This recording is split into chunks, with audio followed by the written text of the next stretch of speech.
The tiny lamb lay motionless in the dirt, its white wool stained with mud and blood, and Colleen Andrews felt like her heart was being torn from her chest as she knelt beside it in the fading Texas light.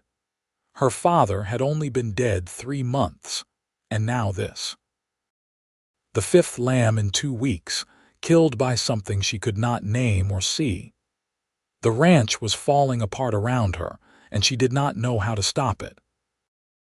At 22 years old, she had inherited everything her father had built near Gonzales, Texas, but inheritance meant nothing if she could not keep the animals alive through the spring of 1878. The tears came hot and fast, streaming down her cheeks as she cradled the small body. She had named this one Cotton because of how purely white its fleece had been. Her father would have scolded her for naming the livestock, but he was gone now, and she could do as she pleased, even if that meant her heart broke a little more with each loss. Miss Andrews. The voice startled her so badly she nearly dropped the lamb. She looked up, shielding her eyes from the setting sun, and saw a man on horseback silhouetted against the orange sky. He dismounted quickly, his boots hitting the ground with a soft thud. "I did not mean to frighten you," he said, approaching slowly with his hands visible as though she were a spooked horse he needed to calm. "I was riding past and saw you out here. Are you all right?" Colleen wiped at her face with the back of her hand, embarrassed to be caught crying by a stranger. "I am fine," she said, though her voice cracked on the words. "Just another dead lamb, 5th one this month." The man came closer, and she could see him more clearly now. He was tall and broad-shouldered, with dark hair that curled slightly at his collar and eyes that looked gray in the fading light. His clothing was worn but clean, the outfit of a working cowboy rather than a drifter. He could not have been much older than her, perhaps 25 at most. "Thomas Carter," he said, removing his hat. "I have been working the Miller Ranch about 10 miles north, heard there was trouble down this way." He crouched beside her, looking at the lamb with a practiced eye. "May I?" she nodded, watching as he examined the small body with gentle, capable hands. His touch was sure and respectful, turning the lamb carefully to look at its wounds. "Coyote," he said after a moment, "but a smart one. See how it went for the throat. Quick kill, minimal struggle. This is not some desperate young coyote hunting for scraps. This is an experienced predator." Colleen felt her stomach sink. "I cannot afford to lose any more lambs. The flock is small enough as it is." Thomas looked at her directly, and she was struck by the kindness in his eyes. "Let me help you through this loss," he said quietly. "And the ones that might come after if we do not act fast. I know tracking and I know predators. If you will allow me, I can find what has been hunting your flock and put a stop to it." "I cannot pay you," Colleen said immediately. "My father left debts and I am barely keeping up with them." "I did not ask for payment," Thomas replied. He stood, offering her his hand to help her up. "Sometimes folks just need help, and sometimes folks like me are in a position to give it." She took his hand, surprised by the warmth and strength of it. When she was standing, he did not let go immediately, and she found she did not want him to. "Why would you help a stranger?" she asked. Thomas looked away toward the darkening horizon. "My own mother lost her farm after my father died. I was too young to help her much, and too foolish to see how bad things had gotten until it was too late. Maybe helping you is a way of making up for that." The honesty in his voice touched something deep in Colleen's chest. She nodded slowly. "All right then. But you will at least let me feed you while you are here." A small smile crossed his face. "That seems like a fair trade." They buried Cotton together as the sun finished setting, digging a small hole near the fence line where Colleen had buried the other 4 lambs. She said a few quiet words over each small grave, and Thomas stood beside her with his hat over his heart, respectful and silent. "I know it is foolish to mourn livestock," Colleen said as they walked back toward her small ranch house. "My father always said a rancher could not afford sentiment." "Your father was wrong," Thomas said simply. "Caring about the animals in your keep is not foolish. It is what separates good ranchers from cruel ones." The house was small, built of rough-hewn wood with a stone chimney that her father had constructed with his own hands. Inside, Colleen lit the oil lamps while Thomas waited politely by the door until she invited him in. The main room served as kitchen, dining area, and sitting room all at once, with a single bedroom behind a curtained doorway and a small loft above where her father had slept after her mother died. "It is not much," Colleen said, suddenly self-conscious about the simple furnishings and worn rugs. "It is a home," Thomas replied. "That is more than many folks have." She made coffee and fried salt pork with beans, apologizing for the simple fare. Thomas ate with genuine appreciation, complimenting her cooking in a way that seemed sincere rather than merely polite. They talked as they ate, and Colleen found herself telling him things she had not spoken aloud to anyone. She told him about her father, Patrick Andrews, who had come to Texas from Missouri with dreams of building something lasting. About her mother, who had died of fever when Colleen was only 12, leaving her to learn ranching and housekeeping, and everything else a woman needed to know from her gruff but loving father. About the loans her father had taken out the year before he died, trying to expand the flock, and how his sudden death from a heart ailment had left her alone with debts and responsibilities she barely understood. Thomas listened without interrupting, his gray eyes attentive and sympathetic. When she finished, he told her his own story. His father had died in the war, leaving his mother to raise 3 children alone in Arkansas. They had lost the farm when Thomas was 15, scattering the family to the winds. He had been drifting ever since, working ranches and cattle drives, sending money back to his mother and sisters when he could. "You ever think about settling somewhere?" Colleen asked. "Sometimes," Thomas admitted, "but it never seemed right before. Every place I have worked belonged to someone else, and I never had enough saved to buy my own land." "It is harder than I imagined," Colleen said softly. "Owning land. Sometimes I wonder if I should sell and move to town, find work as a seamstress or a teacher." "You want that?" Thomas asked. Colleen thought about it honestly. "No," she said finally. "I want to make this place work. I want to honor what my father built. I just do not know if I can do it alone." "You are not alone," Thomas said. "Not right now, anyway." That night, Thomas made his bedroll in the barn, refusing Colleen's offer to sleep on the floor of the main room. She lay awake in her narrow bed, listening to the night sounds of the ranch and thinking about the stranger who had appeared at her darkest moment like an answer to a prayer. She had not known how to speak. The next morning, Thomas was up before dawn. Colleen found him examining the ground around the sheep pen, studying tracks and signs she could not read. Her flock of 37 sheep, now 32, milled nervously in their enclosure, sensing that something was different. "The coyote is coming from the east," Thomas said when she approached with coffee for him. "There is a game trail through that scrub brush. It has been using the same path every time, which means it is confident, too confident." "What do we do?" Colleen asked. "Tonight we keep watch," Thomas said. "I will wait near the trail and you will stay here with the flock. If it comes, I will stop it." "Is it dangerous?" The question sounded foolish even as she asked it, but Thomas did not laugh. "It can be," he said honestly. "But I have dealt with predators before. I will be careful." They spent the day reinforcing the sheep pen, hammering in loose boards and checking for gaps in the fencing.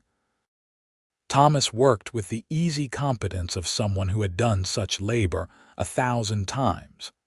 but he was never condescending when showing Colleen how to properly secure a fence post or where to look for weak points in the structure. Her border collie, a black and white female named Pepper, followed them around all day, occasionally running off to circle the sheep in a half-hearted attempt at herding. The dog had belonged to her father, and after his death, Pepper had seemed as lost as Colleen felt. But today, the dog seemed more energetic, responding to Thomas with a wagging tail and eager eyes. "She likes you," Colleen observed. "Dogs usually do," Thomas said, scratching behind Pepper's ears. "I have always gotten along better with animals than people, truth be told." "You seem to be doing just fine with people," Colleen said before she could stop herself. She felt her cheeks flush, but Thomas just smiled. "That is kind of you to say." They worked through the afternoon heat, stopping only for a quick meal of bread and cheese. Thomas checked his rifle, a well-maintained Winchester that he handled with the casual familiarity of someone who had carried a gun for years. Colleen had her father's old shotgun, but she had never been a particularly good shot. "Stay near the house," Thomas instructed as the sun began to set. "If you hear shots, do not come running. The coyote might not be alone, and I need to know you are safe." "Be careful," Colleen said, surprising herself with the intensity of her concern. She had known this man for less than a day, but the thought of him being hurt made her chest tighten with anxiety. Thomas met her eyes, and something passed between them, some recognition that this connection they felt was unusual and worth protecting. "I will," he promised. He disappeared into the gathering darkness, moving silently toward the eastern edge of the property. Colleen settled herself on the porch with the shotgun across her lap, Pepper lying beside her. The sheep made soft, anxious sounds in their pen, and the night insects began their chorus. The hours crawled by. Colleen found herself straining to hear any sound from the direction Thomas had gone, but there was nothing unusual. The moon rose, nearly full, casting silver light across the ranch.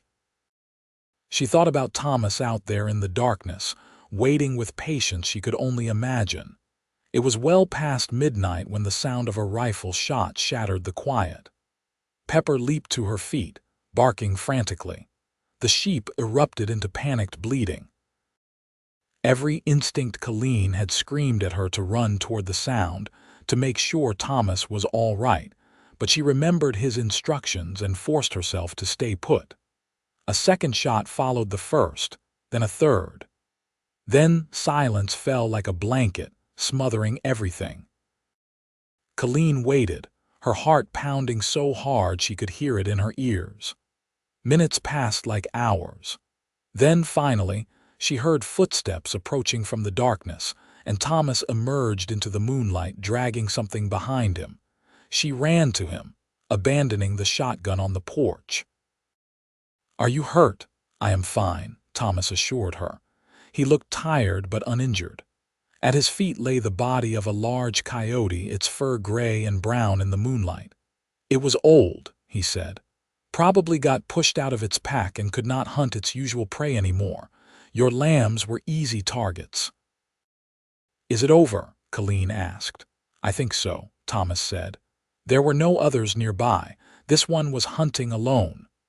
The relief that flooded through Colleen was so intense it made her dizzy. Without thinking, she threw her arms around Thomas, hugging him tightly. He stiffened in surprise, then slowly returned the embrace, his arms coming up to hold her gently. "Thank you," she whispered against his chest. "Thank you so much." "You are welcome," Thomas said softly. His voice sounded different, rougher somehow, and when Colleen pulled back to look at him, she saw something in his eyes that made her breath catch. They stood there in the moonlight, neither quite willing to let go, until Pepper broke the moment by pushing between them, demanding attention. They both laughed, the tension breaking, and headed back to the house together. Colleen insisted that Thomas come inside to clean up. She heated water on the stove while he washed his hands and face in the basin, scrubbing away the dirt and gunpowder. She made coffee, though it was the middle of the night, needing something to do with her hands. "You should rest," Thomas said. "You have been up all night." "So have you," Colleen pointed out. "I am used to it." They sat at the small table, drinking coffee and talking quietly. The adrenaline of the night was fading, leaving them both exhausted but somehow unwilling to end the conversation.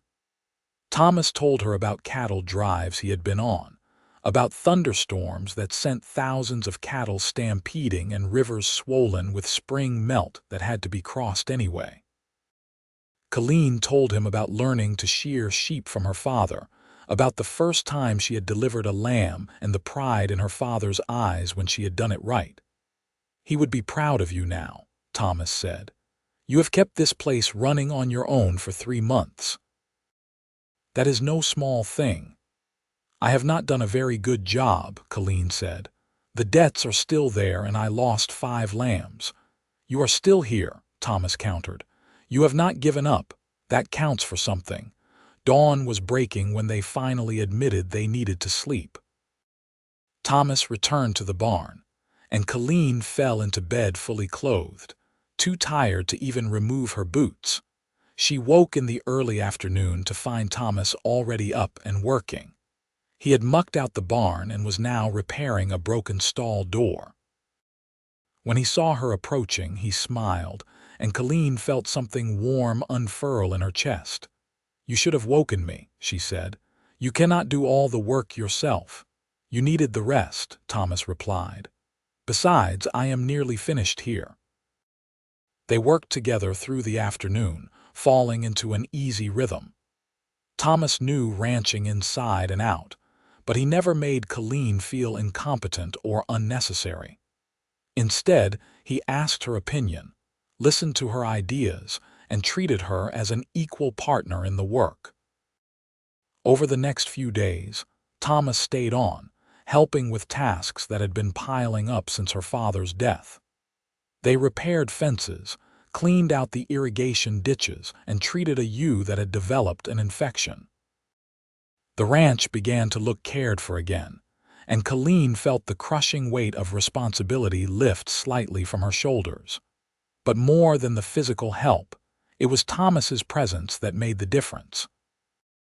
For 3 months, Colleen had been alone, talking to no one but the animals and the occasional merchant in town. Thomas filled the silence with stories and observations, with quiet companionship and gentle humor. He made her laugh, something she had not done since her father died. He listened when she needed to talk and gave her space when she needed quiet, and with each passing day, Colleen found herself more aware of him. The way his hands moved when he worked, strong and sure. The sound of his voice in the morning, rough from sleep. The rare, genuine smile that transformed his serious face into something almost beautiful. She caught herself watching him when she thought he was not looking, and several times she caught him watching her in return. They did not speak of it, this growing thing between them, but it was there in every accidental touch, every shared glance, every comfortable silence. A week after the coyote was killed, Thomas mentioned returning to the Miller Ranch. "They will be wondering where I got to," he said, though he did not sound eager to go. "Of course," Colleen said, trying to keep the disappointment from her voice. "You have been very generous with your time already." Thomas was quiet for a long moment, running his hand through his hair in a gesture she had come to recognize as a sign of indecision. "Miss Andrews," he began, then stopped. "Colleen, I do not want to presume anything, and you are free to tell me no without worrying about offending me. But I was wondering if you might need a hand around here on a more permanent basis." Colleen's heart began to race. "What about the Miller Ranch?" "I never signed on for anything long-term," Thomas said. "And the truth is, I would rather be here if you will have me. I could work for room and board, and maybe a small wage when you are able to pay it. I know you said you could not afford help, but I do not need much, and I think together we could make this place profitable again." It was a practical offer, a business arrangement, but Colleen heard what he was not saying in the way his voice softened when he spoke her name, in the way he could not quite meet her eyes as he waited for her answer. "Yes," she said simply. "I would like that very much." The smile that crossed Thomas's face made her knees weak. They rode into Gonzales together the next day to make the arrangement official, and to let the Miller ranch know Thomas would not be returning. The town was small, just a few streets clustered around a central square, but it had everything a rancher might need: a general store, a blacksmith, a saloon, and a church. News traveled fast in a small town, and Colleen was aware of the curious looks they received as they conducted their business. A young, unmarried woman and a cowboy who was not a relative living on the same property would be cause for gossip, but Colleen found she did not care as much as she would have expected. Thomas's presence made her feel stronger, more capable of facing down disapproving stares and whispered comments. They purchased supplies, paid a visit to the bank where Colleen made a payment on her father's debts, and stopped at the land office to officially register Thomas as an employee of the Andrews Ranch. The clerk, a pinch-faced man named Hubert Simmons, made his disapproval clear. "It is highly irregular," he sniffed. "A young woman alone with a hired man. Perhaps if I had a father or brother to help me, I would not need to hire anyone," Colleen said coolly. "But as I do not, I must work with what I have." "Unless you would like to come help mend fences and deliver lambs, Mr. Simmons," the clerk's face reddened. "That is not appropriate work for someone of my position. And yet it is appropriate for me to do alone because I am a woman with no other options." Colleen raised an eyebrow. "I think we are finished here. Good day, Mr. Simmons." She walked out with her head high, Thomas following. Once they were outside, he let out a low whistle. "You handled that well." "I have had practice," Colleen said dryly. "People have been full of opinions about what I should do since my father died. Most of them involve me selling the ranch and marrying the first man who will have me." "And what do you want?" Thomas asked. Colleen looked at him, at this good man who had appeared when she needed help most and had stayed because he wanted to, not because he expected anything in return. "I want to keep my ranch," she said. "And I want to work with someone who treats me as a partner, not a burden or a prize." "That seems reasonable," Thomas said quietly. They loaded their supplies into the wagon and headed back to the ranch. The spring day was warm and clear, and Colleen felt happier than she had in months. When they reached the ranch, Thomas began unloading while Colleen went to check on the flock. She found them in the far pasture, Pepper doing her job of keeping them together. Colleen counted heads automatically and was relieved to find all 32 sheep accounted for. One of the ewes was noticeably larger than the others, and Colleen made a mental note to watch her closely. Lambing season was not quite over, and this one looked ready to deliver any day. Thomas joined her at the fence, leaning against the rails. "That ewe there," he said, pointing to the pregnant one. "She is going to need help when her time comes. See how she is carrying." "That is a big lamb, maybe twins." "I have never delivered twins before," Colleen admitted. "My father always handled the difficult births." "I have done it a few times," Thomas said. "I will be here to help." The casual way he said it, the assumption that he would be there when she needed him, made Colleen's chest tighten with emotion. She had been alone for so long, carrying every burden by herself, that the simple gift of partnership felt almost overwhelming. "Thomas," she said softly. He turned to look at her, and the setting sun caught in his gray eyes, turning them the color of silver. "Yes, I am glad you are here." His hand found hers on the fence rail, his fingers curling around hers with gentle pressure. "So am I." They stood there until the sun finished setting, hands clasped, neither needing to say more. The days fell into a pattern. They rose early and worked through the morning, taking breaks during the hottest part of the afternoon, then working again until dusk. The ranch thrived under their combined care. The sheep grew fat on spring grass, and the fences stayed mended.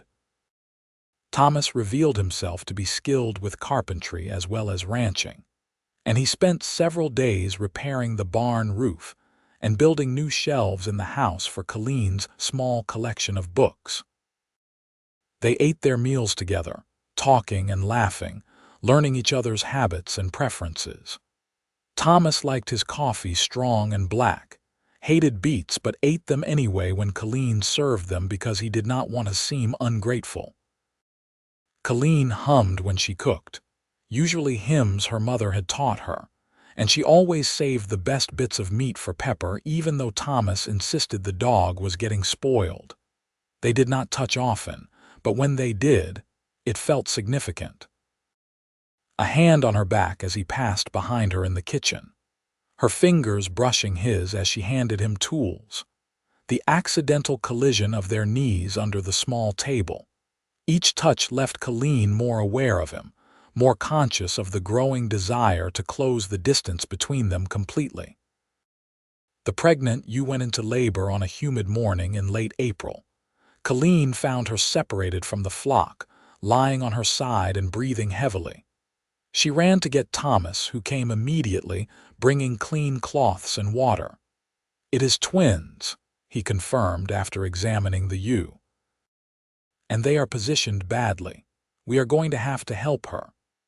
They worked together for over an hour, following Thomas's calm instructions. Colleen pushed down her squeamishness and did what was needed, holding the ewe steady while Thomas carefully repositioned the first lamb. When it finally emerged slick and perfect, Colleen felt tears prick her eyes. "One more," Thomas said, and they went through the process again. The second lamb was smaller, a little female with black markings on her face. She did not breathe at first, and Colleen's heart sank, but Thomas rubbed her briskly with a cloth until she coughed and bleated indignantly. "There we go," he said with satisfaction, handing the lamb to Colleen. "Two healthy lambs. The ewe did well." Colleen cradled the tiny lamb, feeling its heart beat rapidly against her palm. This was life continuing, hope renewing itself, the ranch moving forward instead of falling apart. She looked at Thomas, who was cleaning up with practiced efficiency, and felt such a surge of affection that it took her breath away. "I could not have done this without you," she said. Thomas looked up, his face streaked with dirt and sweat, and smiled. "Yes, you could have. But I am glad I was here." They watched the new family for a while, making sure the ewe accepted both lambs and that they nursed successfully. Pepper circled them protectively, taking her duties seriously. "I want to name them," Colleen said. "I know it is foolish, but I want to." "It is not foolish," Thomas said. "Name them whatever you like." "Hope and Grace," Colleen decided, "because that is what they feel like." That evening they celebrated with a better dinner than usual. Colleen had been saving a chicken, and she roasted it with wild onions and potatoes. Thomas produced a bottle of whiskey he had bought in town, and they each had a small glass. "To Hope and Grace," Thomas said, raising his glass. "To new beginnings," Colleen added. They drank, and the whiskey burned pleasantly down Colleen's throat. The evening was warm, and they sat on the porch after dinner, watching fireflies emerge in the gathering darkness. "I have been thinking," Thomas said slowly, "about the debts your father left. If we shear the flock carefully and get good prices for the wool, and if the lambs continue to thrive, you should be able to make a substantial payment by summer's end." Colleen repeated softly. "If that is all right," Thomas said. "I know this is your ranch, your responsibility." "I do not mean to overstep." "You are not," Colleen assured him. "I just keep waiting for you to leave. For this to turn out to be temporary, I am afraid to believe you are really staying." Thomas was quiet for a long moment, and when he spoke, his voice was low and serious. "I have been drifting since I was 15 years old, working one ranch, then another, never staying long enough to put down roots. I told myself I liked it that way, that I enjoyed being free to move on whenever I wanted. But the truth is, I was just too scared to admit I wanted something more." He turned to look at her, and even in the dim light from the house, Colleen could see the intensity in his eyes. "I want to stay here, Colleen, not just because the ranch needs help or because I feel obligated. I want to stay because of you." Colleen's breath caught in her throat. "Thomas, you do not have to say anything right now," he continued. "I know I am just a cowboy with no land and no prospects. I have nothing to offer you except work and loyalty. But I needed you to know how I feel. You deserve to know. You think you have nothing to offer," Colleen said, finding her voice. "Thomas, you gave me back my hope. You made me believe I could save this ranch, that I did not have to do everything alone. You have been kinder and more helpful than anyone I have ever known. How can you think that is nothing?" She reached for his hand, holding it tightly. "I want you to stay," she said clearly. "Not as an employee or a helper. I want you to stay as my partner, in the ranch and in my life, if that is what you want too." Thomas's expression transformed, hope and joy and something deeper flickering across his face. "It is," he said roughly. "It is exactly what I want." He raised her hand to his lips, kissing her knuckles with gentle reverence. The gesture was so sweet, so respectful, that Colleen felt tears sting her eyes. "May I court you properly?" Thomas asked. "I know circumstances brought us together quickly, but I want to do this right. I want to give you time to be sure, to know that what you feel is real and not just gratitude or loneliness." "I already know," Colleen said softly. "But if you want to court me, I will not object." So Thomas courted her, even though they lived on the same property and saw each other every day. He picked wildflowers and left them in a jar on the kitchen table. He saved her the first ripe strawberries from the wild patch he discovered near the creek. He read to her in the evenings from her small collection of books, his voice bringing the stories to life in a way that made her fall in love with them all over again. They worked side by side through late spring and into summer, and the ranch prospered. The wool brought good prices in Gonzales, and Colleen was able to make a significant payment on her father's debts. The flock grew with the new lambs, and Thomas built an addition onto the sheep pen to accommodate them. He also began making improvements to the house, small things at first. He fixed the door that had always stuck, replaced some cracked window panes, and built a proper chicken coop so they could have fresh eggs regularly.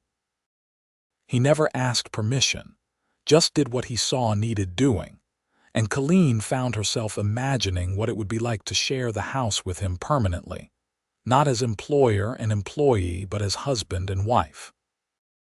The thought should have frightened her, but instead it felt right, like something she had been waiting for without knowing it. On a Sunday in mid-June, they attended church in Gonzales together. It was the first time they had appeared in town as a couple, and Colleen was aware of the attention they received. Some of it was disapproving, older women whispering behind their hands about propriety and reputation. But some of it was warm, neighbors who knew how hard she had worked to keep her father's ranch alive and were glad to see her happy. After the service, Pastor Matthews, a kindly older man with a white beard, approached them. "Miss Andrews, Mr. Carter, might I have a word?" They followed him to the shade of a cottonwood tree near the church.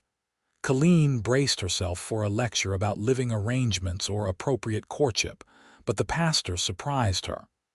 "I want you to know that I think what you have done is admirable," he said.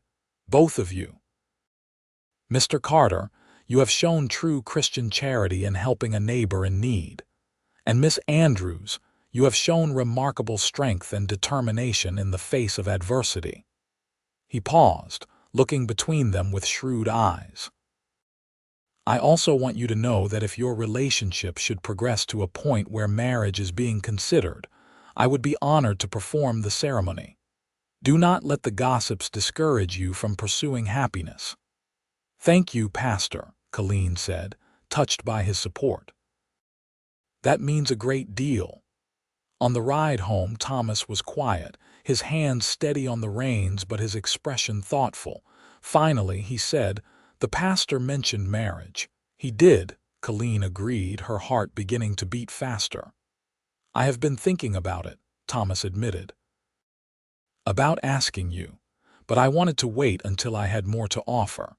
Maybe saved enough to buy some cattle or finish the improvements on the house. Something that would make me feel worthy of asking."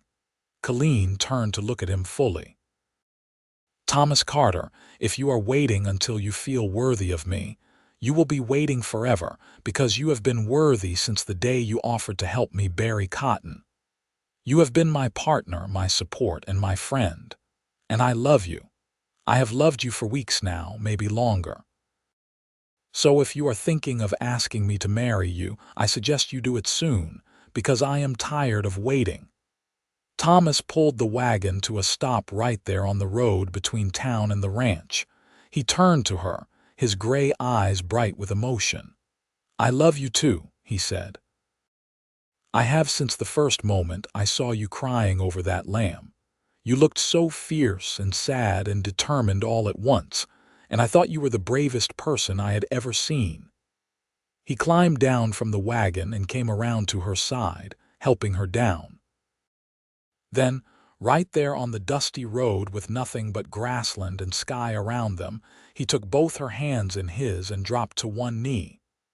"Colleen Andrews," he said, his voice steady and sure, "will you marry me?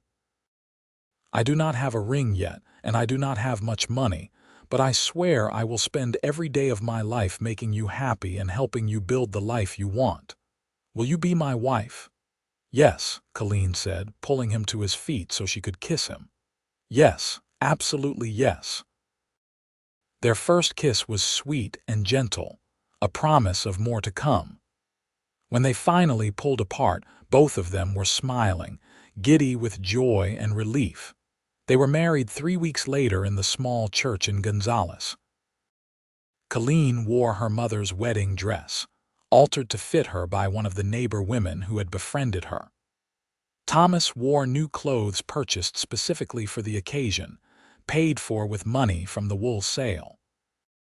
Pastor Matthews performed the ceremony, and several of their neighbors attended, bringing gifts of food and household goods to help them start their married life. When Thomas kissed her at the altar, Colleen felt her whole world shift and settle into place. This was right. This was what she had been waiting for without knowing it.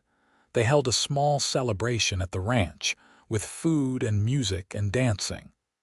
One of the neighbors played fiddle, and Thomas surprised Colleen by being a good dancer.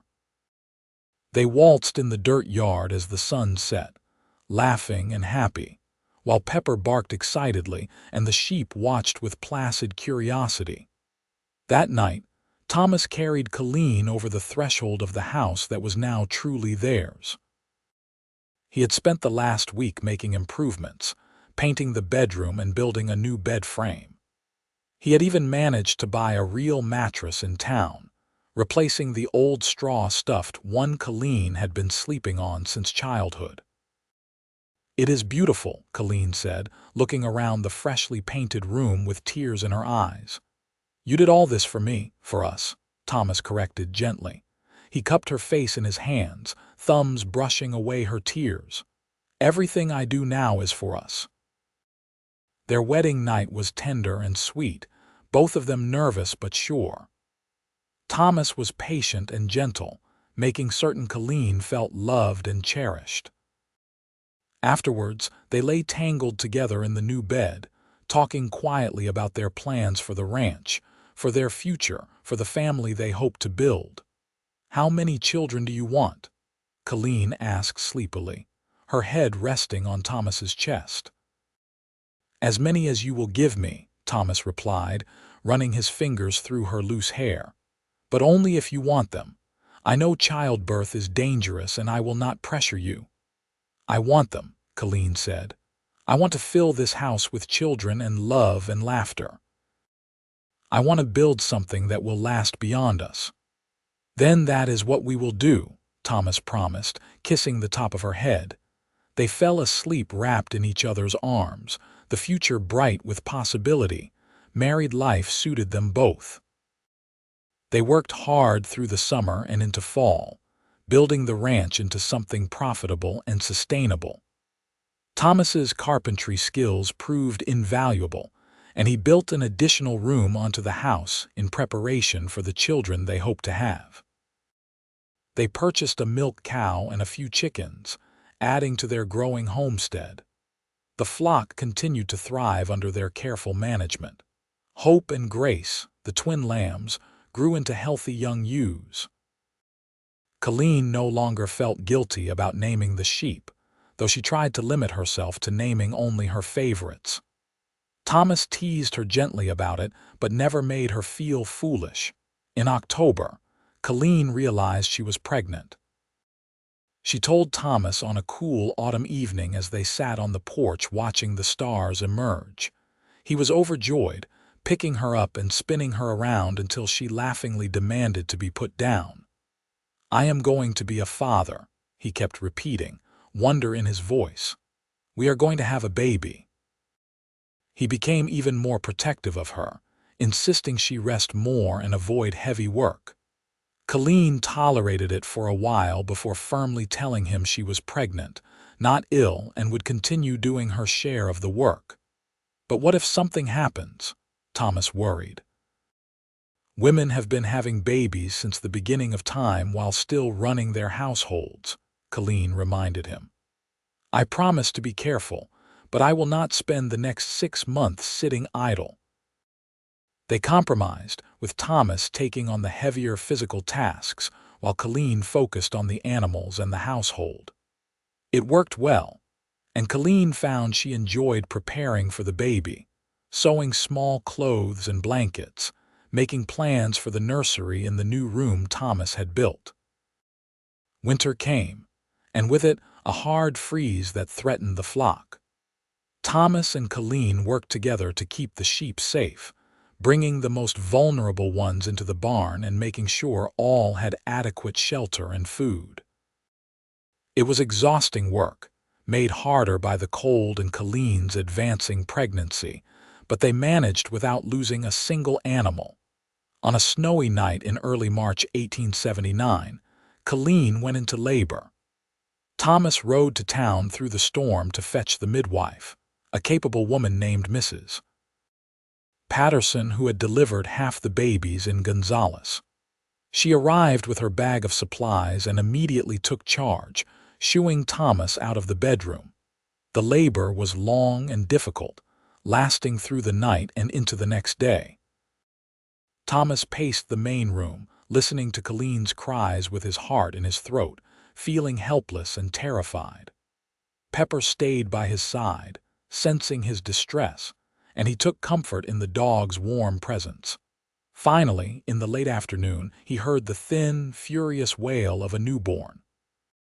A few minutes later, Mrs. Patterson emerged smiling. "You have a son, Mr. Carter, a big, healthy boy, and your wife did wonderfully, though she is exhausted. You can go in now." Thomas rushed into the bedroom to find Colleen propped up against pillows, pale and sweaty but smiling. In her arms was a bundle of blankets containing the tiniest, most perfect human Thomas had ever seen. "Meet your son," Colleen said softly. Thomas approached almost reverently, looking down at the small face peeking from the blankets. The baby had wisps of dark hair and was currently waving tiny fists in the air, already protesting something about the world he had just entered. "He is perfect," Thomas whispered. "You are amazing. You did such a good job." He sat carefully on the edge of the bed, and Colleen transferred the baby to his arms. Thomas held his son with extreme care, overwhelmed by the fierce rush of love and protectiveness he felt. "What should we name him?" Colleen asked. They had discussed names during the pregnancy but had not decided definitively. Looking at his son now, Thomas said, "Patrick, after your father, if that is all right with you." Tears filled Colleen's eyes. "Patrick Thomas Carter," she said. "That is perfect." Little Patrick proved to be a healthy, hungry baby who filled the house with noise and chaos and joy.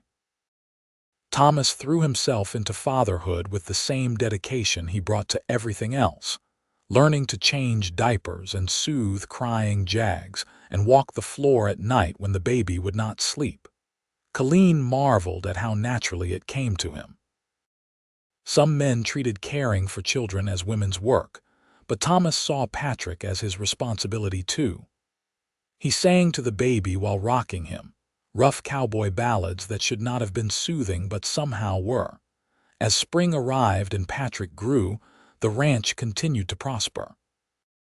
They paid off another substantial portion of the debt, and Thomas began talking about expanding, maybe buying some cattle to run alongside the sheep. Colleen loved watching him plan and dream, seeing him put down roots in a way he had never been able to do before. On a warm afternoon in May, they took Patrick outside in a basket to watch while they checked on the new lambs. The flock had grown to nearly 50 sheep now, and this year's lambing had been their most successful yet. Colleen was particularly proud of Hope and Grace, who had each delivered healthy single lambs. "Your father would be proud of what we have built here," Thomas said, coming to stand beside Colleen. Patrick was sleeping in his basket, one tiny fist pressed against his cheek. "He would have liked you," Colleen said with certainty. "He always respected hard workers and honest men." Thomas slipped his arm around her waist, pulling her close. "I still cannot believe this is my life sometimes. A good wife, a healthy son, a ranch that is actually turning a profit. A year ago I was just a drifter with no prospects. You changed everything for me." "You changed everything for me too," Colleen replied, leaning into his warmth. "When you found me crying over cotton, I was at my lowest point. I was ready to give up. And then you appeared and offered to help, and suddenly everything seemed possible again." She turned to face him fully. "Do you ever think about that day? About what would have happened if you had just ridden past?" "All the time," Thomas admitted. "And I thank God every day that I did not. That I stopped, that I was brave enough to offer help even though we were strangers." "I think we were always meant to find each other," Colleen said softly. "Everything that happened, all the loss and hardship, it led us to that moment. It led us to this." She gestured to the ranch around them, the healthy flock, the sturdy house, their sleeping son. "This is the life we were meant to build together." Thomas kissed her then, sweet and lingering, a reaffirmation of the commitment they had made to each other. When they pulled apart, Pepper was barking at something in the distance. "Riders coming," Thomas said, shading his eyes to look. "Two of them." Colleen felt a flutter of unease. They did not get many visitors, and unexpected callers often meant trouble. But as the riders got closer, she recognized them. "It is the Miller brothers," she said, relieved. "From the ranch where you used to work." James and Robert Miller were in their 50s, gruff but fair ranchers who had always treated their employees decently. They dismounted and greeted Thomas warmly, clearly pleased to see him. "We heard you got married," James said, shaking Thomas's hand enthusiastically. "Wanted to come by and offer our congratulations." "And to thank you," Robert added. "That new hand you sent us, the one you recommended before you left. He has been excellent, best worker we have had in years." They admired Patrick, offered advice on ranching and fatherhood, and shared news from the wider area. Before they left, James pulled Thomas aside. "If you ever need anything," he said seriously, "you come to us. I know starting out is hard and neighbors need to help each other. You are a good man, Thomas Carter, and we are glad you found a place to settle." After they left, Colleen hugged Thomas tightly. "See," she said, "people respect you. You have made a good life here." The summer passed in a blur of work and family life. Patrick grew rapidly, becoming more alert and interactive. He smiled at his parents' faces, cooed and babbled, and generally kept them both wrapped around his tiny fingers. Pepper appointed herself the baby's guardian, lying beneath his cradle and following Colleen whenever she carried him. In August, Colleen discovered she was pregnant again. The news was both exciting and overwhelming. Patrick was barely 6 months old, and the idea of having 2 babies so close in age was daunting. "We will manage," Thomas assured her. "We have before and we will again." And they did. They hired a neighbor girl to help with some of the household chores, freeing Colleen to rest more during her pregnancy. Thomas continued to take on the bulk of the physical ranch work, and they both adapted to the new rhythm of their lives. The second baby, a daughter, was born in April 1880. The labor was shorter this time, and the midwife pronounced it one of the easiest births she had attended. The baby had Colleen's auburn hair and Thomas's gray eyes, and they named her Rose Margaret Carter. With 2 babies under the age of 2, life became wonderfully chaotic. Thomas proved just as devoted to Rose as he was to Patrick, changing diapers and singing lullabies and walking the floor when she cried. Colleen sometimes watched him with their children and felt her heart might burst from happiness. "I never imagined I could have this," Thomas told her one evening as they sat together on the porch, each holding a sleeping baby. "A family, a home, someone who loves me. It still feels like a dream sometimes." "It is real," Colleen assured him, "and it is only going to get better." She was right. Over the next few years, the ranch grew from a struggling small operation into a genuinely successful enterprise. They paid off the last of her father's debts in 1881, and Thomas cried when they made the final payment, overcome with pride and relief. They added cattle to their operation, starting small but gradually building a respectable herd. The house expanded with their family. Thomas built another addition, this time creating separate bedrooms for the children. He also built a proper front porch with carved railings, a place where they could sit together in the evenings and watch their children play. Patrick grew into a serious, thoughtful boy who loved animals and shadowed his father everywhere. Rose was more outgoing, with a laugh that could brighten the darkest day. In 1882, they had another son, whom they named Daniel, and in 1884, a third son named Samuel. The house was full of noise and laughter and the beautiful chaos of a growing family. Through it all, Colleen and Thomas's love for each other only deepened. They had their disagreements, of course, times when stress or exhaustion frayed their patience. But they had learned early on to talk through problems rather than letting them fester, and they never went to bed angry. They still worked side by side on the ranch, though now they had hired help for the heaviest work. Thomas had become known throughout the area as an honest, hard-working rancher, and Colleen as a skilled manager with an eye for good stock. Young men sought employment with them because they knew they would be treated fairly and paid honestly. On their 5th wedding anniversary, Thomas gave Colleen a beautiful mare, a spirited chestnut with white stockings. "For you," he said.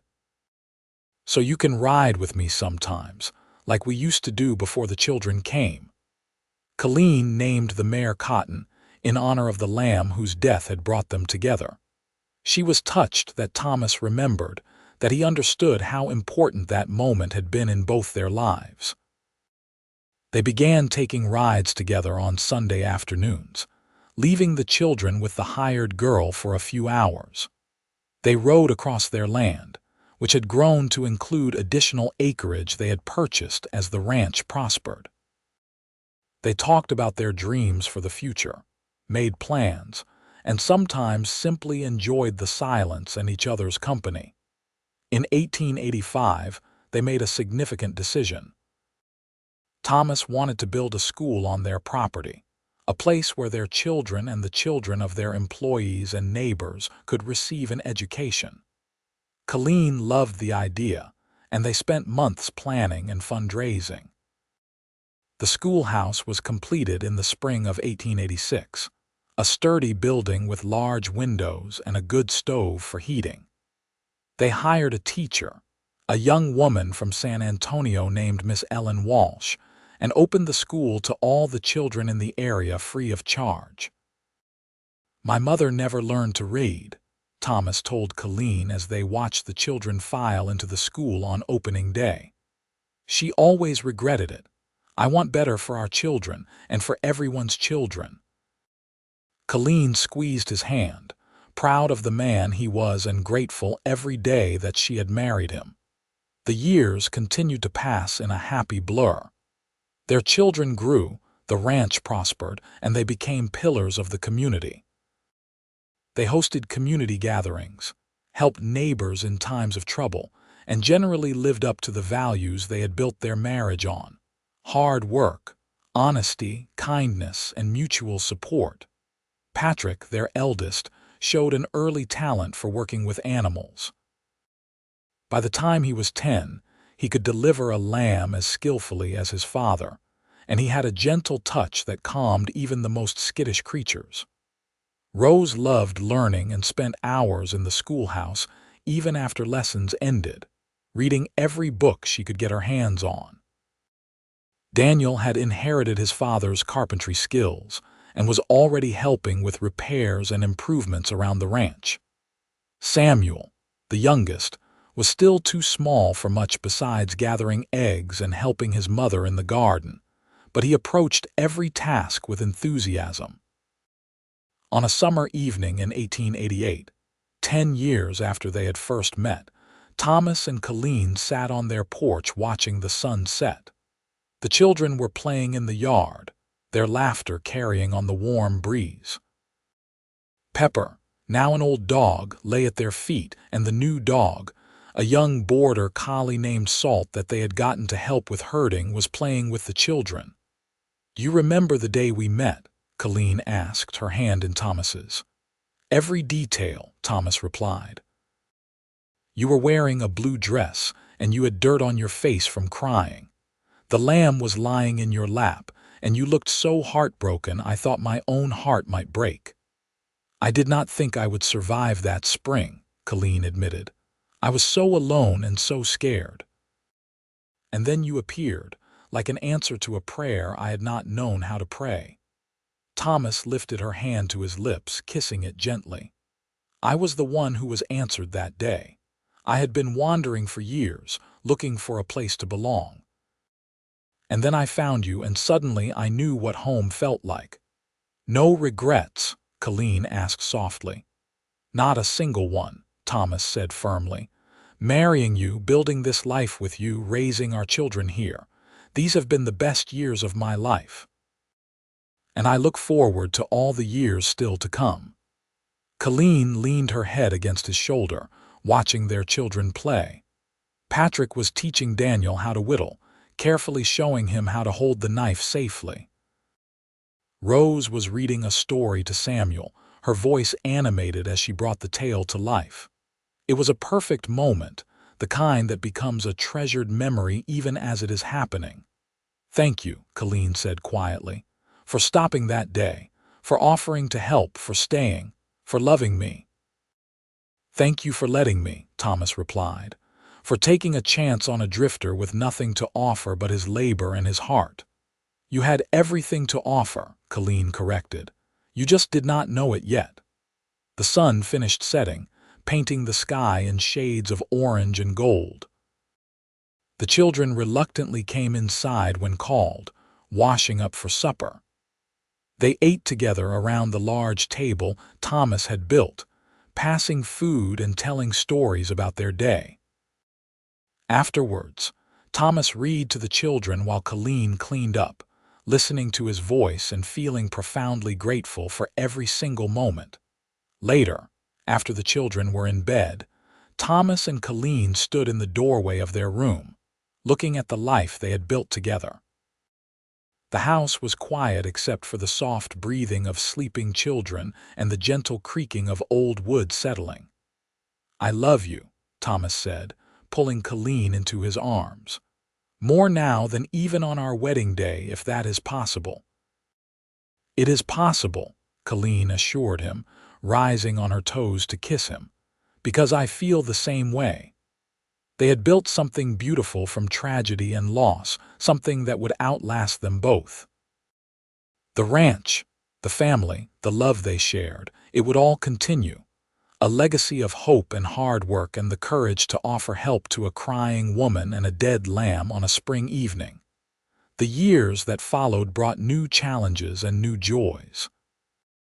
The children grew into young adults, each finding their own path, but choosing to stay close to the ranch and the family they loved. Patrick took over much of the daily ranch management as Thomas grew older, showing the same dedication and care his father had always demonstrated. Rose became a teacher, taking over the schoolhouse when Miss Walsh retired. Daniel started a carpentry business, building homes and barns throughout the county. Samuel, to everyone's surprise, became a veterinarian, traveling to San Antonio to study before returning to Gonzales to practice. Colleen and Thomas grew old together, their hair turning gray, their movements slower but their love as strong as ever. They became grandparents and then great-grandparents, watching their family tree spread and flourish. On a spring morning in 1910, 32 years after they had first met, Colleen found Thomas in the barn, checking on a ewe that was about to lamb. He had not slowed down much despite his age, still insisting on doing the work he loved. "Let me help you," Colleen said, coming to stand beside him. Thomas looked at her, and his weathered face broke into a smile. "You have been helping me for 32 years," he said. "Best decision I ever made, offering you my help that first day." "Best decision I ever made was accepting it," Colleen replied. The ewe delivered twins without difficulty, 2 healthy lambs that immediately struggled to their feet. Thomas and Colleen watched them nurse, standing close together as they had done countless times over the decades. "We did good," Thomas said softly. "Didn't we?" "We did very good," Colleen agreed. "We built something that will last, something that matters." They walked back to the house hand in hand, the morning sun warm on their faces. Their grandchildren were coming for Sunday dinner, and the house would soon be full of family and laughter and love. That afternoon, surrounded by children, grandchildren, and great-grandchildren, Thomas looked around the crowded table and felt complete. This was what that scared, drifting young man had been searching for all those years ago. This was what the heartbroken young woman crying over a dead lamb had needed. They had found each other at exactly the right moment, when both needed saving, and they had spent the rest of their lives building something beautiful together. As the sun set on another perfect day, Thomas and Colleen sat on their porch one last time, hands clasped, hearts full. The ranch spread out before them, prosperous and thriving. The barn and outbuildings stood sturdy and well-maintained. The sheep grazed peacefully in their pastures. The house behind them was full of family and warmth. "I would not change a single thing," Thomas said quietly. "Not one moment of it." "Neither would I," Colleen replied. "Not even the hard parts. They brought us here to this." They sat in comfortable silence as the stars began to emerge, 2 people who had found each other against all odds and had built a lifetime of love from a moment of compassion. The night insects began their chorus, and somewhere in the distance, a lamb bleated softly, calling for its mother. And in that perfect moment, surrounded by everything they had built together, Thomas and Colleen knew that their story, which had begun with loss and tears, had become something magnificent, a testament to the power of kindness, the strength of partnership, and the enduring nature of true love. Their legacy would continue through their children and grandchildren, through the ranch that would stay in the family for generations, through the school that educated countless children, and through the countless acts of kindness they had shown to their community over the years. But most of all, their legacy lived in the love they had shared, a love that had started with a simple offer of help and had grown into something that would be remembered and cherished long after they were gone. As the last light faded from the sky, Thomas pulled Colleen close and she rested her head on his shoulder, right where it belonged. They had found each other, saved each other, and built a beautiful life together. And that, they both knew, was more than most people ever got. It was everything.